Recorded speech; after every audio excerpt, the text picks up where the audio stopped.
Good evening. Hello, how is everybody out there? I hope you're all doing well. It's episode 4. I think we're on now. Episode 4 already. That's a month of proper talk being back. I have with me today Mr. Empire Vapes or MTN Reacts. The first dual streamer. How are we, sir? Not bad, yourself? Good. Just the usual dangle clacks, before going live. It just spring up on you literally as you're about to hit that go live button and Windows decides, I've changed your settings at the last minute. Didn't tell you. Sorry. Good old OBS. Aye. Fuck you, Bill Gates. Fuck you up your stupid ass. Anyway, before we get into it, I just want to do what we usually do and do some shout-outs. And that's it. I'm not even going to let the bumper roll. Didn't even get a countdown, sorry folks. I deprived you of your metal moment there.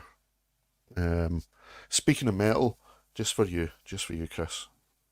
Nice. Hey, who have we got? We have, first one in was Billy and CEO. How's it going, Billy? I don't know if you're still here. You said that you had to possibly watch the replay, but how are you, sir? Good to see you. Then we've got Jay LVC. How's it going, Jay? Good to see you, man. Jane Dodd. Big hugs. And there's M as well. Hey, M. Key Reviews. How's it going, Kira? You're blue now.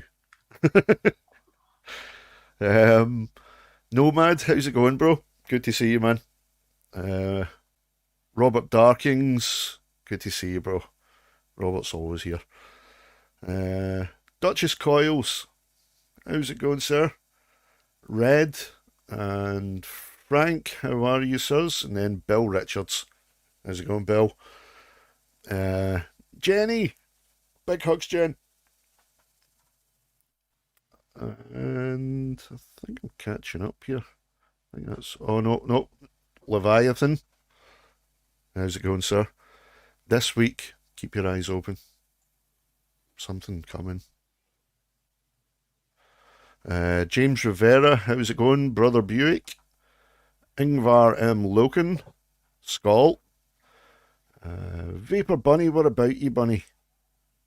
And then we're getting there. Blazing Vape, how are you, Steve? Mike, how's it going, Mike? Good to see you, man. Sean O'Garrity, good day, sir. Jay is bored. Are you still fucking bored? Jesus Christ. That's been a while now. Yeah, I think that's it. I think we have actually caught up. That was very quick. So, back to yourself, Chris. I'm going to do a quick fire round. Oh. Yeah. It starts, what is your favourite colour? No, it doesn't. What is your quest? No, I'm not doing quick fire. Because take time. Take time to ask the questions and whatnot. So the first one that I'll ask you is, what are you vaping on, sir? I've got 3 setups on the go at the minute. A Spire Cloud Flask, although it's deciding to dump its juice all over the case. I was watching your review and that looks fucking nice.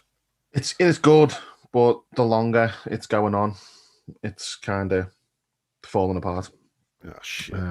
Which is a shame from Aspire, but the flavour, and it's still the same coil. 3.5, nearly a month long in there now. Pear drops by Professor Green, unruly. Ooh, I've pear got, drops. yeah, love the stuff. Absolutely Is it amazing. just exactly the same as the sweets? When I let my dad try it, he said Taverners pear drops, like going back. So, Yes. and he loves it. I thought when I first tried it, it'd be full of sugar, full of sweetener, would kill coils, and it doesn't. It's really good. Right. Really well made. And Professor Green actually has a personal input in it as well, so it's not just like he slapped his name on it. That's right. Yeah, I keep forgetting Mm. he's in the vaping industry. Yeah, he actually vapes himself. Yeah. But yeah, he had a personal input. It's not just like someone offered him a load of money to put his Right. name on something.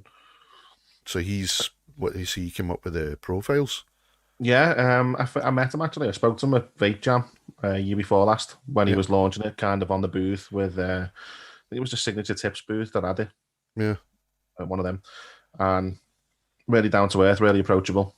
And he said with the white chocolate mint, he Ooh. wanted to make it an actual mint, not like a menthol or like a kind of a spearmint taste to it, Yep. because it had that white chocolate to it, and he nailed it. But the pear drops for me is the best out of them all. White chocolate mint's not one that I've heard a lot of people doing, but there's only one other company I heard doing it, and that was Adore.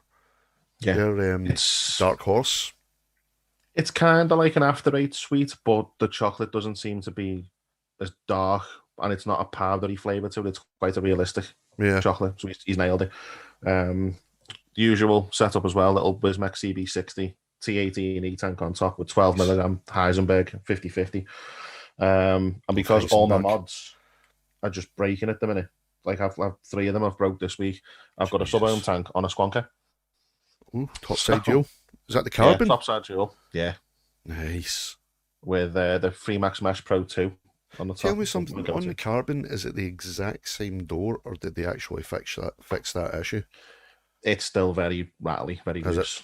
Because it was one of the things that really annoyed me. It's a beautifully made mod, but just that one thing fucking let it down. Yeah, it doesn't seem to. I mean, touch wood, like mine's never failed. Yeah. But my original duel, sometimes you close the door and it wouldn't connect. You have to open it and really slam it and do it. This is solid. Yep. But you would expect that from a 160, 170 pound mod or whatever it is. Yeah. But I got that from Brian himself. He gave me it at one of the expos. Nice. But yeah, it was really cool of him.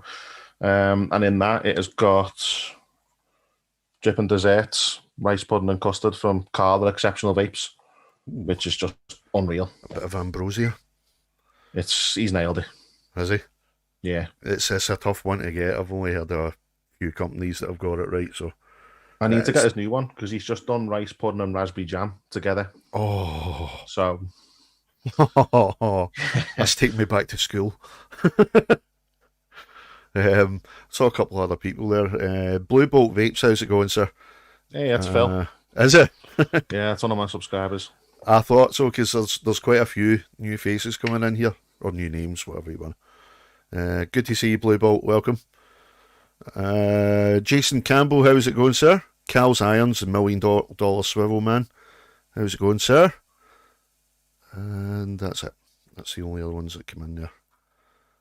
We did actually have a question there right away, and are you a fan of Voopoo? I never used to be, but they really have redeemed themselves these past year and a half. Yeah. When they did that whole sponsored video with that other idiot from Wales, I was like, what are you doing? Yeah. And then there's a couple of questionable promotional posts. They did an iJoy at one point, with the whole vape and the Pepsi and stuff. Yeah. And then obviously they sponsored that video where he was trying to electrocute his brother, making out like he'd put like something in the mod, and it was a Voopoo drag. But you can't take it away from them. The Drag X, the Drag 3 kit, the X, whatever it is, the Plus, unreal.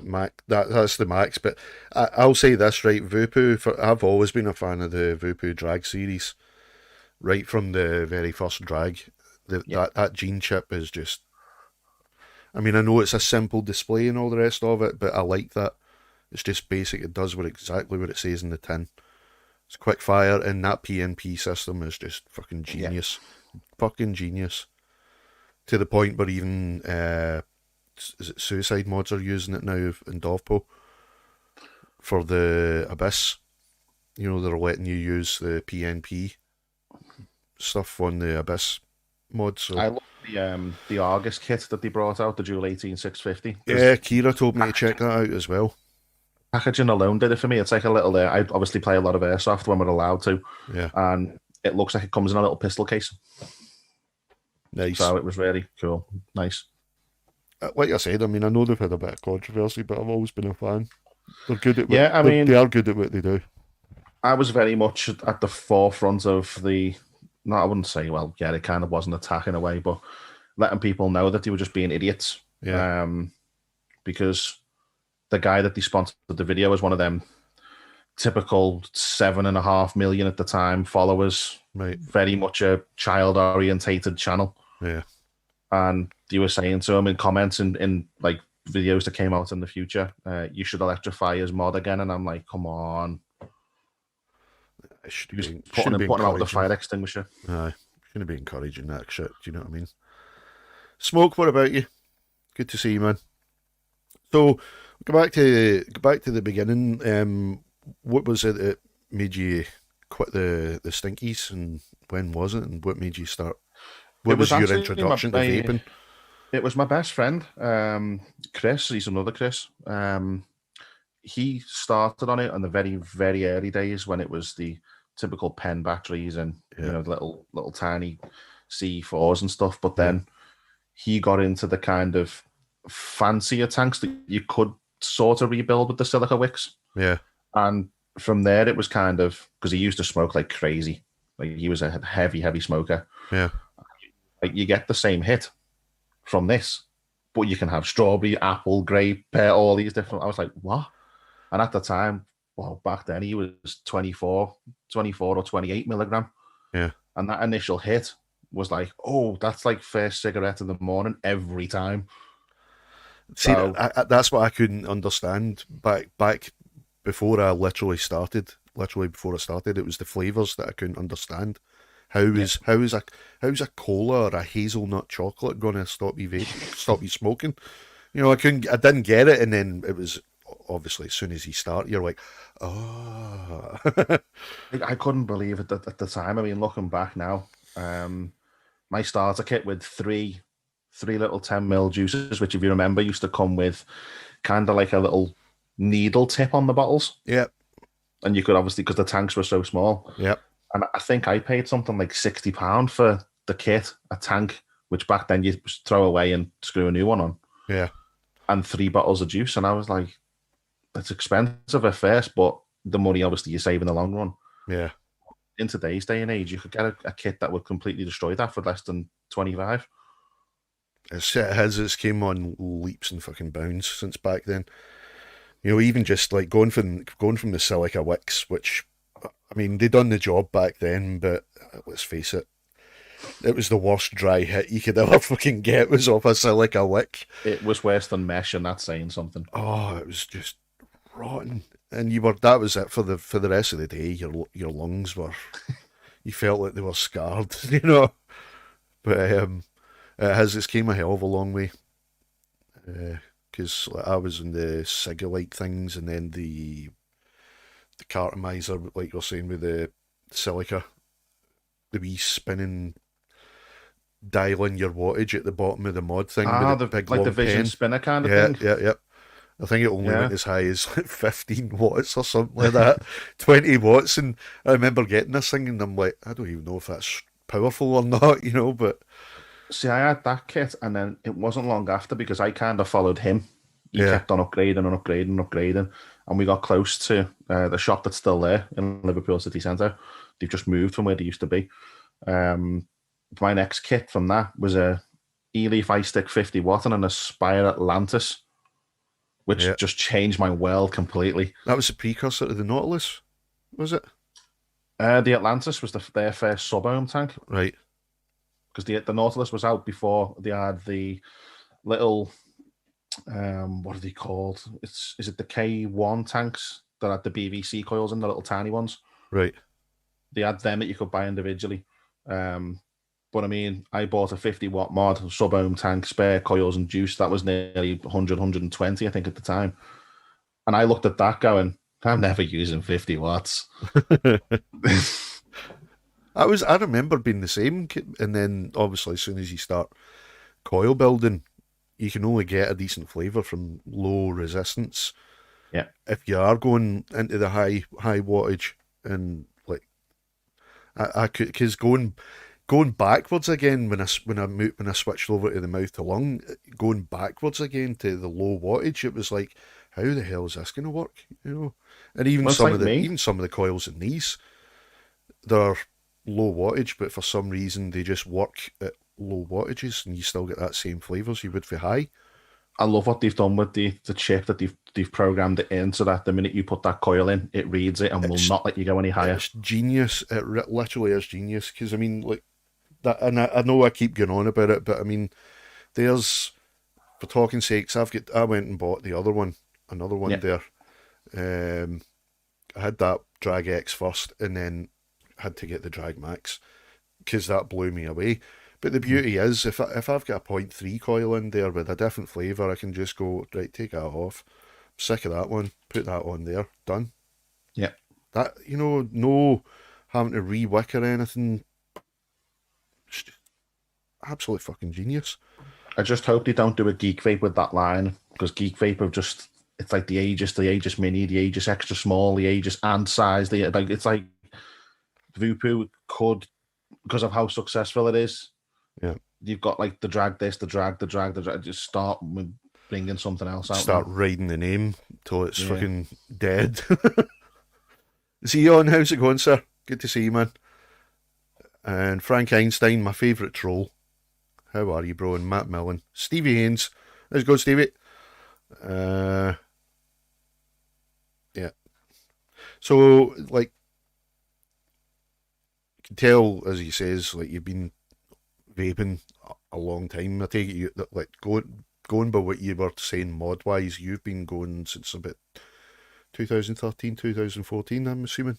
Yeah, somewhere around there. Yeah. Aye, but at the same time. So when did you make a move into the reviews? How quick was it?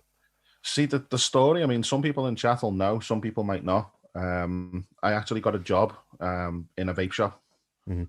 I was made redundant from Sony as a games tester, and a job was a job. But the funny thing was, the shop at the time, it was brand new. It had probably been open about a week or 2 weeks, something like that. And I was going there on my dinner hour for a bottle of juice or a packet of coils, and the people that were running it had no clue. There was no knowledge at all. Right.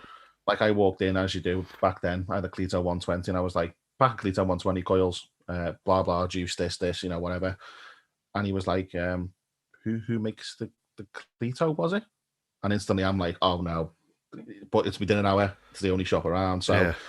pointed it out, all the rest of it. And as I was walking at the door, he said, what do you do for a job?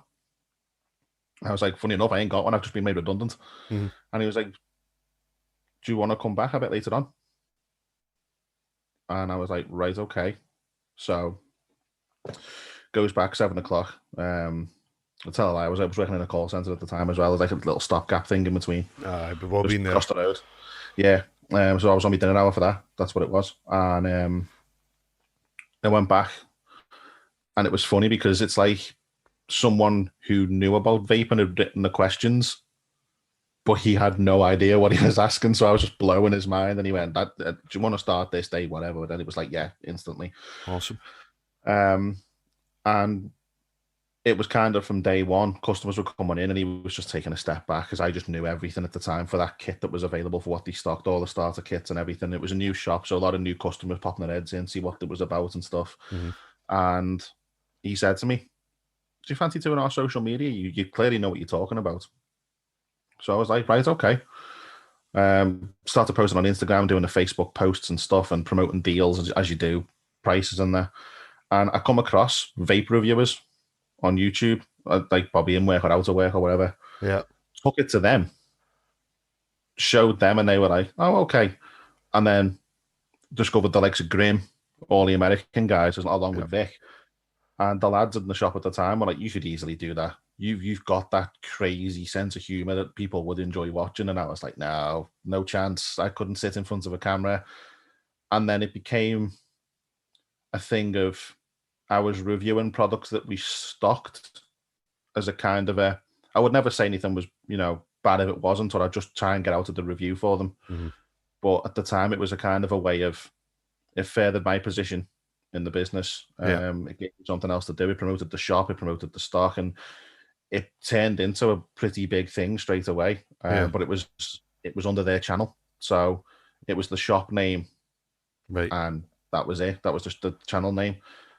Which, when I decided to open my own, I had to hand it back with, I think I had 1,700, 15 to 1,700. It was somewhere around there in the space of not very long.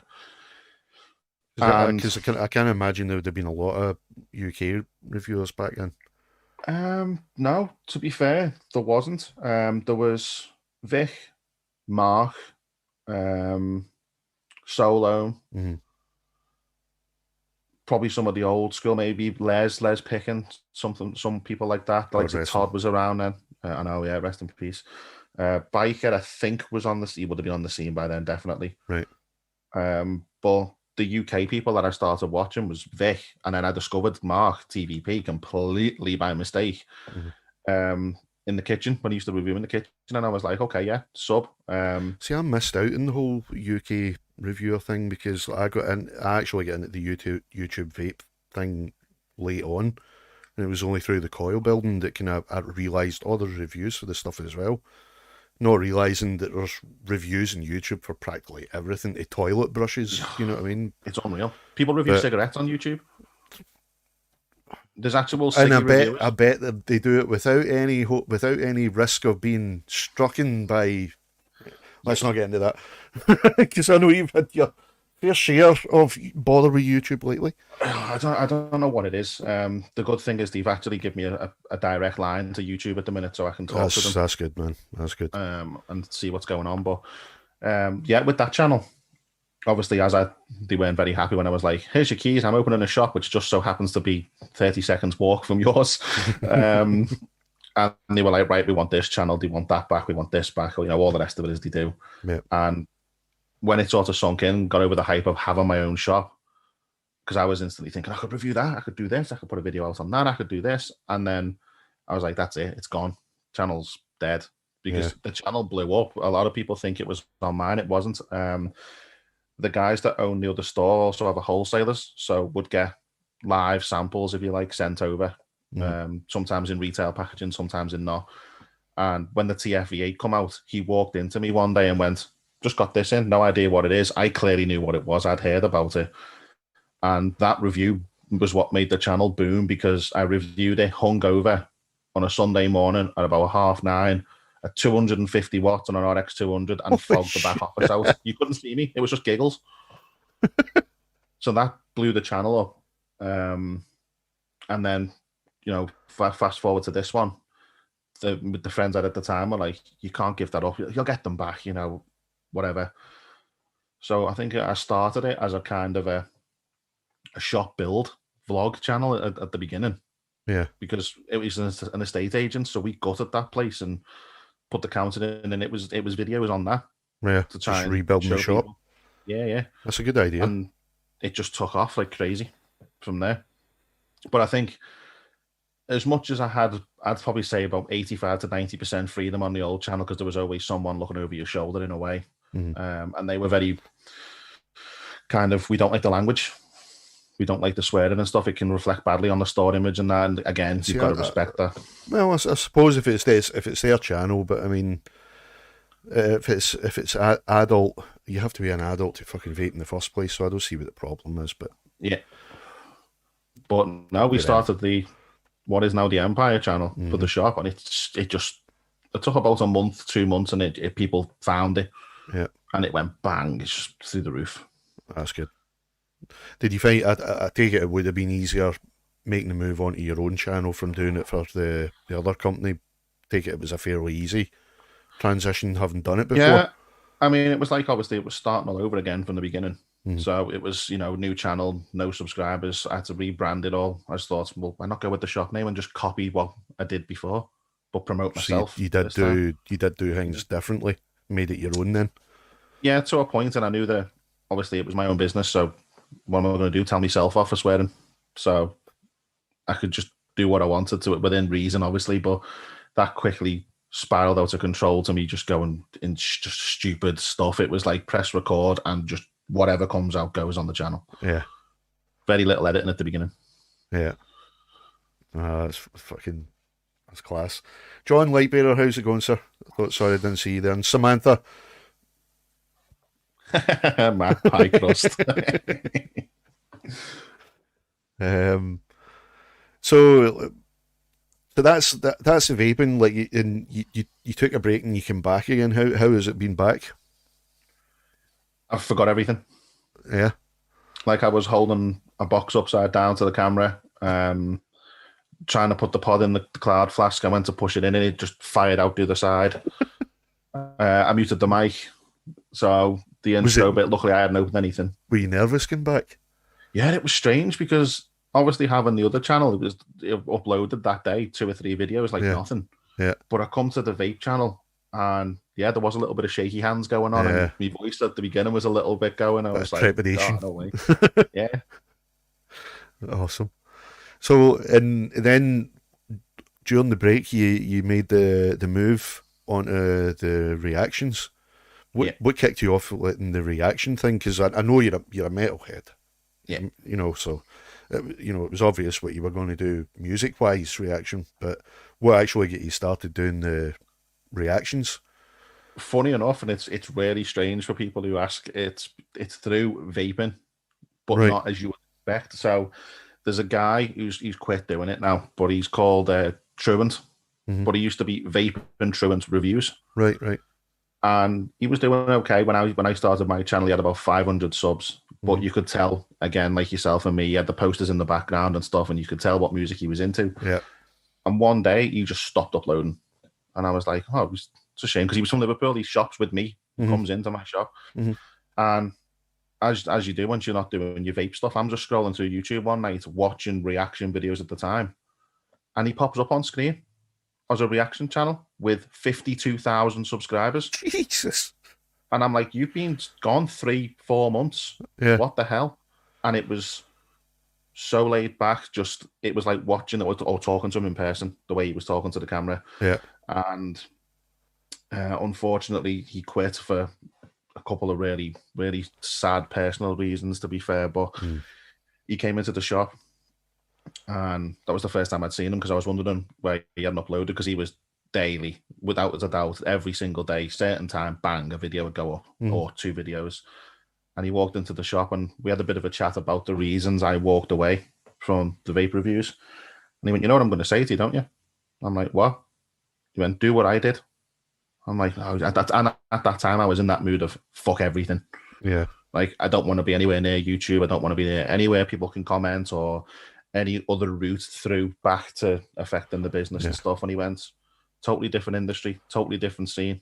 Then people will not stand for that kind of shit. And he went, because metal's a brotherhood. Yeah. He said, you know, your vape subscribers might be into it, but he went, with that you've got on this channel, because the way he worded it was, you've got this on this channel. Just take the vaping away from it, but bring everything else over to the music and just watch what happens. Trust me. And this guy was getting boxes upon boxes of merch from the biggest companies a month, access all areas, passes to download, backstage, everywhere you can imagine. And I was like, oh, we'll see. So spoke to Em about it, and to be fair, you know, Em is unreal with the support she gives me. And one of the first things at the first point was, do you really want to put yourself back out there? Do you really want to run the risk of, you know, whatever? But I was like, it's totally different. I'm not going to talk about vaping. I'm not going to be, you know, I might use me mod on the occasional video. Yeah. But that's totally different. No problem with it. And the first video goes up, and I didn't share it anywhere. I closed my group down or archived it. I didn't post it anywhere on my personal in case anyone could possibly get back to whoever it was at the time. And it was found anyway. It was actually found to a live stream, I think, because it was showing up over in the States. A couple of the American people that were subscribed to other people, it got back as it does. And I was like, fuck it, they found it. You know, I'm not quitting. Mm-hmm. I'm just going to carry on. And I said to him, if it gets to 1,000 subs in a year or 2 years, I'll be happy. It's just something to. It was a safe space. Music for me has always been that escape. And I was like, if it gets to 1,000, it gets to 1,000. It'll never get anywhere near the numbers of the vape channel, what that did. And it got to 1,000 and then went 2, 3, 4, 5. So it's just Because spiraled. I got to know you literally as you just came out of the vape scene, I think, and you were just starting the MTN Reacts channel. And I remember it just going from, you know, that first 1,000, and then it just went just literally fucking snowballed. Because I remember, like, it seemed like every few hours you were going, I just broke another 1,000, and you know, and it was like, holy shit, brilliant. You know, so it just exploded, and it was good to see. You know, it's what's happened as a result. I mean, you know, I always say this to people wanting to get into the reviews: never get into it for the free stuff. Never get into it for, you know, companies emailing you left, right, and center, because it might never happen. You might never appear on their radar. It's hard to build a channel. Yeah, it's not just talking to a camera. You actually have to bring something that they want to see, kind of thing. And when you talk about the stuff that this channel's gained, I mean, you've got a Parkway Drive t-shirt on. Yeah. The band sent me that Reverence signed album, framed. I remember that. And I had about 800 subscribers or something. Yeah. And yeah, it's gone on and on and on, but it's mind blowing. It really is. Yeah.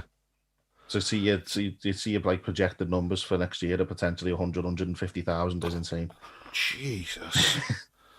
and then through this as well, sorry, Jeff Lawson, how's it going? Caleb's Revenge, good to see you. Hey, how you doing, Caleb? I know with a name like Caleb's Revenge, that's one of your posse. Yeah, he's been around for a good while. And Tim, Cassie, how's it going, guys? But so, like, through the reaction channel as well, you're also doing what is I think a bit of journalism as well, a bit of journalistic stuff. Were you not doing stuff? Were you not like asked to do like kind of stuff for a major mag? Oh yeah. See, the thing is, coronavirus has completely destroyed everything at the minute. Yeah, put a hold. There was a thing that happened because at first a couple of emails come through that were trolls. They were well-worded, fake domained email address trolls that I replied to. Yep. And the reply was basically, go fuck yourself, we've got you again and all this. And I was like, yeah, whatever. So the first one that came through was Kerrang magazine. Yeah. And I was like, yeah, okay. I don't remember because you're like, aye, right, Kerrang, very good. Yeah. But the way I vetted that was there was a number on the bottom of the email, which I thought, if this is a troll, it's a good one. Aye. So what have I got to lose? Let's ring them in London. Yeah. So I get through to some really well-spoken, like, must have been like a desk person with all the different switchboard people. Yeah. And I was like, can I speak to this woman? I believe she works for Kerrang magazine. Expect them to go, never heard of them. See ya. You went, oh yeah, not a problem. Bear with me 2 seconds. Pass me through to this woman who come on the other end of the phone. I went, she went, is that Chris? I went, yeah. She went, I fucking love your channel. Yeah, no. I was like, was it deer in the headlights moment? Yeah. I was like, with the phone, I just went, hi. And the plan with that, but obviously COVID's destroyed it, was they do a lot for the smaller underground unsigned bands. Yeah. So it was going to be either we'll provide the tickets, go to the show, write it. Yeah. Or we'll send you the material, put it on your channel, promote it, we'll promote you. And yeah, I think a week later, Boris went, no. I know. Because it's because you did do the charity as well for, you know, to draw attention to the fact that bands were losing their income, you know, because a lot of bands professionally choose to do that as their profession and that's their only sole income. And then all of a sudden there's no chance because music, even though it's the best medication for the soul, is not considered a, what do you call it, a key worker, you know? So I mean, I got the chance, luckily, I mean, I'd never take it for granted where I've got this to now, but I Mhm. speak to a lot of them bands on a personal level, Yeah, and some of the stuff that they're going through, like you've got to the bigger bands will always be okay. yeah, Like the well-established huge bands, they could survive just on streams yeah, alone. They're yeah. getting that many a Because day. they've already had the resources there in the first place to make that Yeah. move. Yeah, But there's bands that were literally signed, posters were done, artwork was done. You're talking bands that were going to support the likes of Trivium and and stuff. That was like, make their yeah. breakthrough into the mainstream. There was a couple of people that were on the Roadrunner Records tour, which was worldwide, and they're like, it's cancelled. We don't know if we'll get signed back up to it. Some of them have. Some of them, they've heard nothing. Yeah, and But there's so many people that are still coming through. yeah. Oh, there's some fantastic fucking bands. You've introduced a lot of people to a lot of really incredible bands. You know, just that normally wouldn't get the attention that they deserved. Yeah. You know, I mean, I showed you, I introduced you to Survivalist from here in Northern Ireland, and those guys, and there's another band, Ketos, from over here in Belfast, and those guys are phenomenal, and they could easily blow some of the signed bands today off of the stage easily, and There's they're a lot just of not that, getting yeah. anywhere because everything's just shut right down. They keep trying to come back, they keep trying to make the move back. They'll arrange a gig, say 4 months after the supposed lockdown's been done away with and ended, only to be told we're extending the lockdown, and that's then back to fucking square one again. But You the know? thing is, it's like, I mean, I've been very lucky as a business owner as well to be able to have access to the grants. Mm-hmm. But these musicians and stuff, it's They have like, nothing. no, the government aren't even classing them as self-employed. No. And they're like, well, we make our own music. We're artists. But they'll happily take the tax off them Oh, for, for being yeah, self-employed. They'll happily take it, but yeah.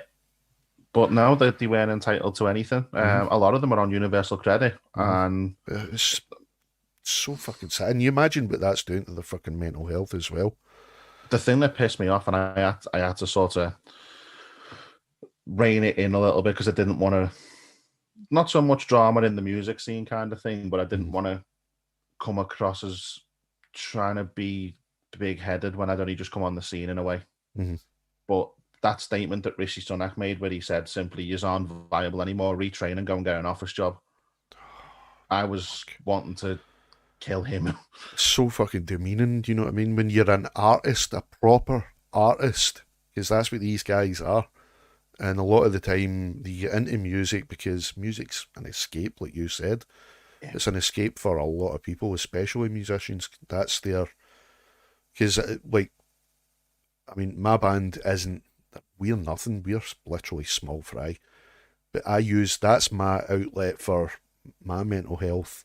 Yeah. You know, I go into the studio, literally do a bit of primal scream therapy. That is exactly what it is. I go into a studio and just go, just scream and come out feeling, Yeah. and I've not got that now. Like everybody else that's in the same boat, and it's you're sitting twiddling your thumbs, and these guys, like you said, they're having to get back into the jobs that they were so glad to get away from in the first place. And but I mean, everybody's in that same boat, but it must be a lot harder for the musicians as well that were literally on the verge of making that breakthrough. Yeah. You know, I mean, there's one band so far I think it's happened to. I've just seen in chat. Is that better? This is very directional, so if it cuts out, I apologize. But they got it. I think me and Em found them through a YouTube advert. Like if you watch music videos, people will see it. When you click on a video, the advert comes up. yep. And we both sat up and went, "Oh, who's this?" So I stopped it, took it to the channel because I had no idea who they were. Yeah. Did the video for them, and that kind of band that they don't have a bad song. It's impossible for them to write a bad song. Jeez, They're just being signed. That's seldom seen. Yeah, they're just being signed to one of the big labels as well. Brilliant. Very good. It's still good that there are, record labels and that are still making the effort to look for the talent, and even with everything that's going on. You know, they're I think a still lot out of there what's looking for people to promote.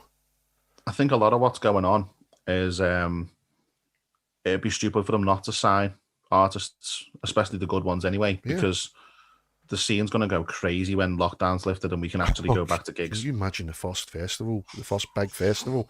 It's going to be messy as hell in a Well, good way. I don't know if you've heard, but it's you can find it through like the big long like information sheets on the government website and stuff. Mhm.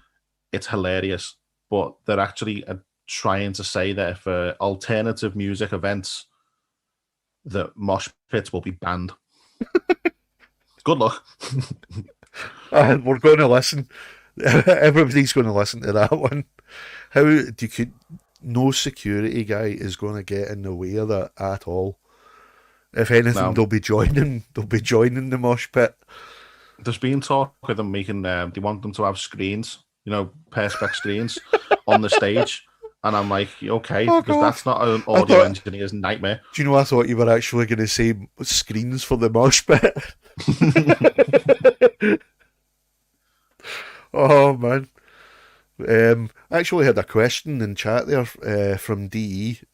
Question for Empire: as a long time fan of your channel, wanted to know, has your vaping style changed since you've been away from the scene? And what's your daily rotation? And what juices do you love?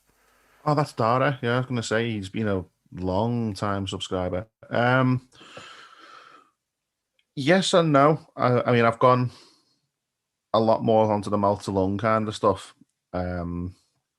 Partly for the reason that I think with everything that went down and with everything that went on with the channel at the beginning, Yeah, 3 milligram was not cutting it anymore, and I was going back to the days of rage yeah, without nicotine, even though I had 3 milligram. yeah. 6 milligram in short fills can sometimes ruin the flavor totally, make it too harsh. So I just went back to what I knew. Vampire Vape, 12 milligram. Nice little mouth to lung setup, 10 watts. Heisenberg. Yeah. Yeah, man. I've just got me delivery today from personal little stash. I know that. Uh, I know that. See the vampire vape, especially the Heisenberg, is regarded as such a cheap. It's got a reputation, but I don't care what anybody says. I fucking love that stuff to bits. It's not. gorgeous. It's a nostalgic flavor for me because I was only puffing on. I was vaping on like tobaccos and stuff when I first got with my missus, Lauren, and she introduced me to the local vape shop here and got me a better mod, better tanks, better flavours. And one of the first flavours I remember her vaping on was Heisenberg. Yep. She would mix it with the Pink Man and get the Pinkberg. And as soon as I smell that Heisenberg, it just takes me back to when we first met, and I'm like, it's always going to be one of my favourites. I just absolutely adore it. With the Vampire Heisenberg as well. It does happen with a couple of the others, but a lot of them, there's that many clones, but a lot of them don't come close. No, too much cooling agent or whatever, and yeah. Well, I think the original Heisenberg. I mean, in a 12 milligram in that, like you just mentioned, Pinkman in a 12 milligram and Heisenberg in a 12 milligram hit totally different. Yeah. And I think it's the extra little menthol kick in the Heisenberg just gives you that little bit of extra. Yeah. But it's something I'll always go back to. I can vape it all day. Oh, definitely. I could never get sick of vaping on Heisenberg or Pinkberg. Nope. It's just, and like you said, it's one of those flavours that not many people get right. Kira says I sure am a romantic because of that association with Heisenberg. But Lorne's the same. Do you know, it takes us both back. You know, as soon as, if anybody, when we used to be able to go into a vape shop, and you smell somebody vaping, that both of us kind of go, and then that's it. That's all we're vaping on for weeks after. You know it when it's the vampire one because, like you say, it's got that very distinct smell. It is. Yeah. It's really distinct, definitely. And it isn't like, because there's Nomad, never been able to vape Heisenberg. It's a Marmite. It's a Marmite flavour. You know, oh, Dom's in. Yeah, Dom. We made clones at the old shop. They wanted to bring their own juice line out. LCO. And obviously they wouldn't stock vampire, so I was like, I'm gonna have a good go at cloning it. Yeah. And I made one, and obviously because of the show, I called it Walter White. And it nailed the vampire one, and he didn't go with it. He changed it. Ah, fuck. Because they released a concepts line, and I Yeah. don't know what it was, but it had a real. Do you know when you're drinking tonic water, you get that quinine lingering taste at the end of it? There was something in it. That's what I always got off of any of the concept range, was that right at the back of your throat. You never get rid of that bitter quinine taste. It's the only way I can describe it. But I think there's the grape one, even in a zero, was harsh as anything. Yeah. It didn't matter what Nick shots you were using. It was just there was a rotten taste of it. So I mean, and that was that was a premium line for them as well. You know, you would think it would be the opposite way around. It was 80-20. Yeah. They've got a shop up in Manchester, an actual vampire vape shop. I didn't even know they had them.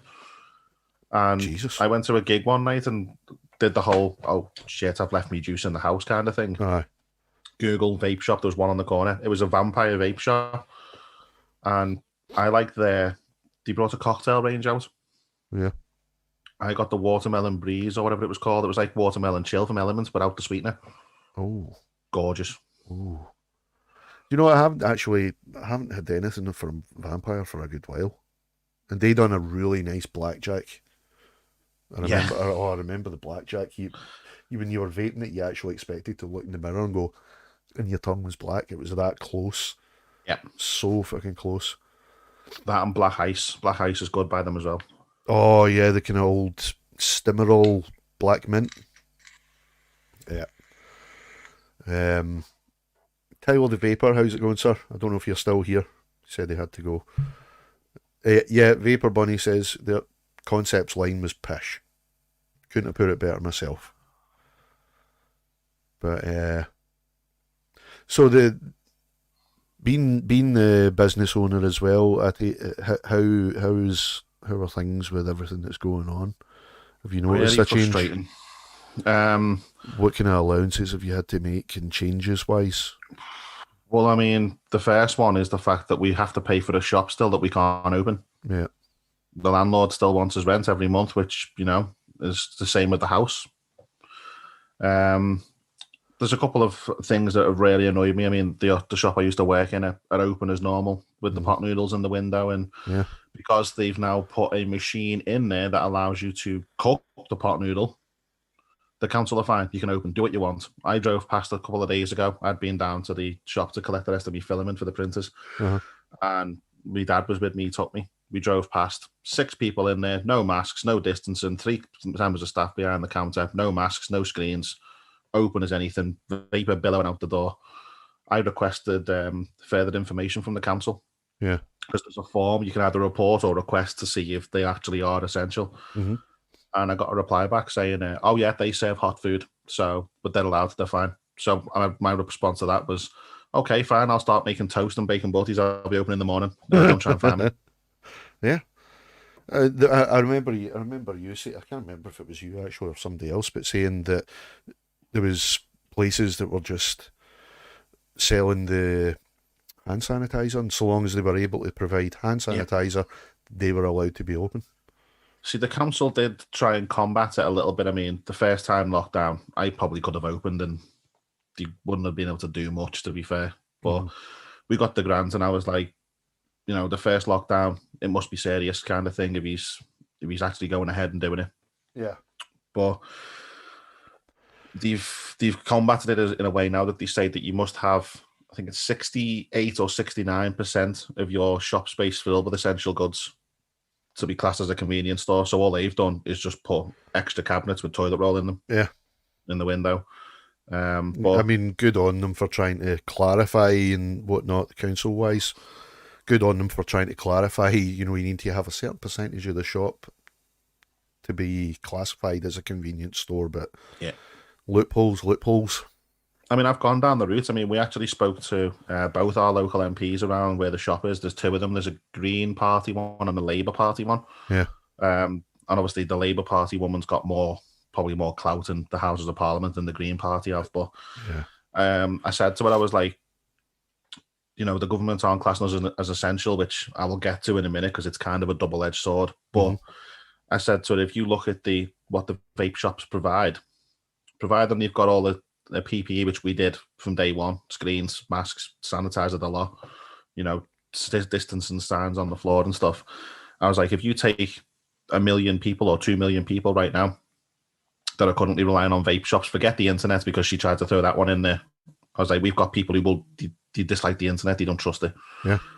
So you take 2 million people that are now can't access a vape shop, all of them won't go anywhere else. Yeah. And she was like, yeah. I was like, just for argument's sake, say 50% of them relapse, because for some reason you can still buy ciggies, you can still buy alcohol. Every single other shop that's open and sells ciggies, you can buy them. She was like, yeah. I was like, so you've now got 1 million smokers again. I was like, say 50% of them get smoking-related illnesses as a result of relapse. You're going to put them in hospital. Because you went, well, where else would they go? And I was like, yeah. So you're going to put 1 million people, mix them in with people who've already got coronavirus and an already stressed NHS system. Is that not just going to double the problem we're trying to avoid? Yeah. Plus, you've then got people dying as a result of cancer as well. Yeah. And then you've got the folk that have had the likes of emphysema, COPD, angina, that have had to make the transition for for their own sake, for their health, lives' sake. Because I was talking to Lorna about this as well. Because our local store, it's our friends that run the place, and so they're going through the exact same thing as what you're going through, having to jump through, hoops to be able to stay open. Had to provide a delivery service, door to door, and even then, you're only allowed to use the card. You can't pay cash. Yeah. But well, but I mean, the thing that annoys me is that in a country here whose health service and government, because the health service is basically, as much as endorsing vaping as smoking cessation, I mean, they pretty much said, yes, it is a smoking cessation treatment. And there's the key word, it's a treatment. But how are you not able to provide that service just because... Why is this shop allowed to stay open? What's, all they're selling... I mean, booze shops. Yeah. Booze shops. That's all they fucking sell is alcohol. I don't consider that essential. It's only essential if you're It's only essential if you're an alcoholic. There's no other reason why it's essential. But something like vaping for like the folk with COPD, angina, and all the rest that I mentioned, and you think a country like Northern Ireland, where a lot of this, even the cities, except for the likes of Belfast, the cities are, in comparison to the mainland, the cities are small. And then you've got the surrounding areas, which are just countryside, and there's so many people out in the country that aren't able to get into the cities now, or the towns, to be able to get to their vape shop. They're stuck. I mean, it is... I think there was an MP that was actually supposedly going to be arguing this in Parliament, that vape shops should have been considered as an essential service. Well, this is the thing, and because like I was saying before, with that kind of double-edged sword effect. Yeah. If they tomorrow say they turn around tomorrow and go, right, yeah, vape shops are essential, open up. Perfect, yeah, we can open up. But everyone else is still scared to death of going out. Yeah. And damage done. Your passing trade, yeah. I think as much as it's tough, we've just got back in January a grant, and I tried to work out, would we make that if we were allowed to open? No chance. Not with the reduction in footfall, and of course the internet and Amazon with their same day delivery on certain things now. Yeah. But as tough as it is, if you're careful and you promote your online side of things, I think shutting is probably the best, because I don't think you'd survive if you could open. Yeah. Like I've got a friend. I've got a friend across the road from me who's got a laptop repair shop. Right. He does all like the builds and fixes and stuff. Now, they very sneakily snuck this in, but didn't announce it officially. So he applied for the grants that we were entitled to, retail grants and stuff. And he got a letter back, rejected.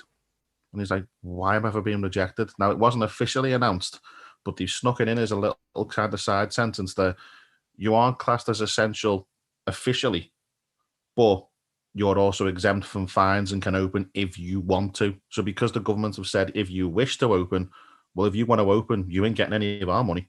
Yeah.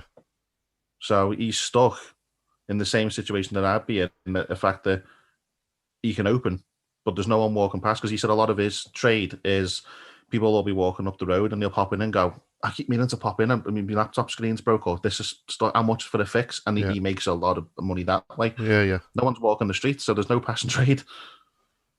So it's But like it's yeah, just creating even more fucking red tape.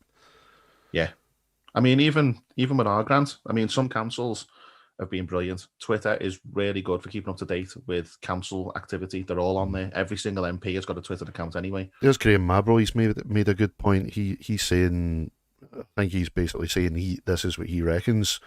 They closed they allowed the vape shops to actually close down and didn't get very many protection because supermarkets are able to provide e-liquids. They're nothing. They're nowhere. They're not going to be anywhere near as good as the fucking stuff that you're going to get in a vape shop. But this is all a politician's going to see as well. They could still get it. You know, it's that whole Governor Cuomo thing. They could still get it. So what? Yeah, they keep on. It's almost as if they think that just because you vape, you're all automatically all in the same bubble. If you like, we're just going to have any old shite. Yeah, I mean that's like an advanced mech user or someone who just uses rebuildable tanks in general. Mm-hmm. Say they walk into an Asda. Oh, can I have some cotton and some 0. I don't know. We'll go 1, 2 fused Claptons. She'll go, what? Yeah.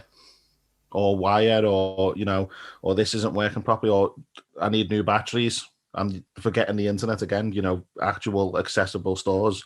Go into Asda and ask them for some 18650 to be like, yeah, AA Duracells are over there. You might need some adapters. It's just, I mean, they're really they keep changing the goalposts, but I mean, it's hopefully we're going to be through it eventually, because that's everybody. My missus got her vaccine there, so it's started. It has rolled out. So things might start, fingers crossed and all that. I can't do it because, I've got early stage arthritis, but fingers crossed. We're going to get through it. We are going to get through it. So many different things that they keep on saying. I mean, I just refuse to watch the news anymore because the Sky News is 10 minutes of what they actually want to tell you, then just repeated for 4 days. Aye. But it's like I've heard schools are going to open on the 7th or 8th of March, and then they're going to, which I think's wrong anyway. Is this in England as well? Because I know Scotland just announced they're phasing the schools back. Well, it's like they're using kids as guinea pigs because the plan is send them back to school for 2 weeks before Easter break, then look at the data to see if the numbers go up, which they're going to because kids don't listen anyway. And if you look at the way it works, it's like a kid goes into a class of 30, then goes into another class of 30, and it just spreads. But they're going to do that. And what they're trying to say is they don't want to open all shops. It's going to be like tiers. So tiered shops. Yeah. So I think bars and stuff up where you be last, but it's going to be like tier 1 can be probably more convenient stores. And then 2, 3, 4, whatever. And then there's another story of they don't want to open any shop until at least every adult has had its first dose of the vaccine, which could be December. Mm-hmm. But then it's like, are you going to provide more support? Because there's a lot of things with the business stuff right now. If the government have gone last year because they thought everywhere would be back open, we'll defer all your VAT, we'll defer all your rates. Are they going to do that for the second year? And then are they expecting people to pay 2 years worth of VAT rates and everything the minute they reopen with no custom? Yep. I mean, I know I mean, let's face it, they are pretty much having to make things up as they go along. Oh yeah, because there's no other way of doing it. Because I mean, no country in the world has had to deal well, except for maybe some of the third world countries, but because they've obviously had disease still going on for a long time, but certainly for like a lot of the first world countries, is we haven't seen anything on this level for decades. You know, this kind of level of not being where your movement's restricted. You know, even going from say, you know, because I used to be able to go back to Scotland freely anytime, and you know, I can't go over to Scotland at the moment. Can't go back and visit my friends and whatnot. Uh, you know, so you can't even move within our own country. So we've not had that kind of level of restriction since, you know, the Second World War. Yeah, You I know, mean, so I'm obviously they're going to have to make things up as they go along because nobody was prepared for this. yeah. I mean, I'm lucky that my mum and dad live 10 minutes from me, Yeah, and I see my dad quite regularly because obviously he needs his juice and stuff. But I feel so sorry for Emily because her mum and dad, she's from Leicester. hmm She hasn't seen her mum and dad since it started, yeah, and her nan is stupidly high risk. So her nan is like ultra shield, and she's got so many health conditions. If she catches that, it's 100%. She's gone. yeah. Well, we're in the same boat because, excuse me, um, Lauren's dad has Parkinson's and Alzheimer's, dementia, sorry, and so he's in a home, and that's it. She hasn't actually seen him except through the window. That's as close as she's got to her own dad in a year, It's crazy. I you know. mean, And there's the family side to it, but then there's the basic things of there's only so much socializing you can do in a Zoom call, and I mean the yeah, internet has been yeah. unbelievable. It Oh, really has. we literally would be fucking climbing walls, and the murder rate would have went up Yeah, if it wasn't for the likes of Zoom and Facebook and all the rest of it. But I just want to be able to go. it's not enough. No, You know, you miss that personal contact. You know, even with my mates. I mean, I'm close with my mates. You know, we're huggers. You know, yeah, proper bro hugs and whatnot. You know, so at any time we were in rehearsals or whatnot, it would be like, "Hey, how's it going, bro?" And the odd couple of times when the lockdown was kind of lifted and we were able to still go and rehearse, we were all still kind of like, "How's it going?" Still keeping distance for each other, and you know, it's just I miss that tactile, you know, relationship with people now. yeah. It's even being down to. I mean, even with the business side of things as well. I mean, I've always ran that shop as a social environment as well. I'm not that kind of person. It's like, right, money's in the till, piss off kind of Yeah, thing. yeah, There's been seats there since day one. We've got a coffee machine. yep, Talk to us. We have a lot of people yeah, that come in, conversations, subscribers that used to like to just turn up and chat. They wouldn't yep, necessarily buy anything, and it was cool. It was nice to catch up with them. yeah. But Because that's our local vape shop was like that as well. They'd always have a couple of couches. You could go in, you can just sit and chill. yeah, You know, but you can't do it. customers when we reopened, when we reopened, when we were allowed to the first time, which was it July, something like that. Hmm. A lot of the regular customers were kind of coming in, stocking up, and then like that with the card at a distance. I gotta go. Yeah. I'm waving to you through the window, and it's not the same. It's ruined everything. No, it's everybody's. I mean, understandably, kind of standoffish, you know.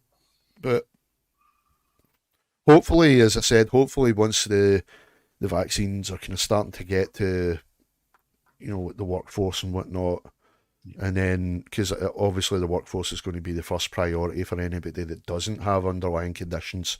They're going to go for first line workers and whatnot, and then it'll be, you know, the general public. But I mean, hopefully, once it starts rolling out, things will slowly start to return to normal, and you know, you will start to see people's defences start to come down a wee bit, and they'll start to relax a bit more because everybody is just very, very wary. No matter where you go, everyone's just understandably wary. And even as much as if you sniff, everybody's like, "Oh shit!" You know, it's. I mean, I've had it a couple of times doing the deliveries. The looks you get if you're on a sub-home kit, because they think that you're exhaling, it's going to just carry over to them and you've got it and you're going to... It's like, come Loads of on. little viruses riding on the cloud like, I'm coming for you. I'm going to jump down your throat. It's everything now. I mean, it's affected, like me and Em were saying, obviously Valentine's Day just being, as much as we've never been one for massively celebrating it, because it is just a rip-off when you think about the prices and stuff. Absolutely.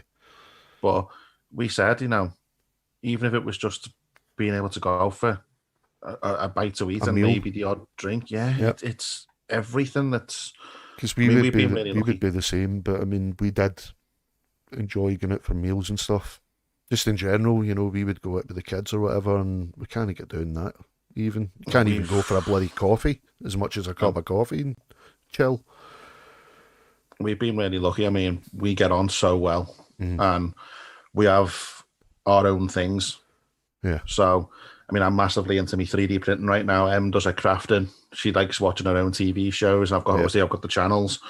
So, as much as we can do our own things and be out of each other's way, we get on so well. If we argue, it's sorted the same day. We never sleep on an argument. Yeah. Where I've lost count of people on Facebook saying, you know, I've moved back into your parents' house, or I'm looking for a room, and it's like, wow. Yeah.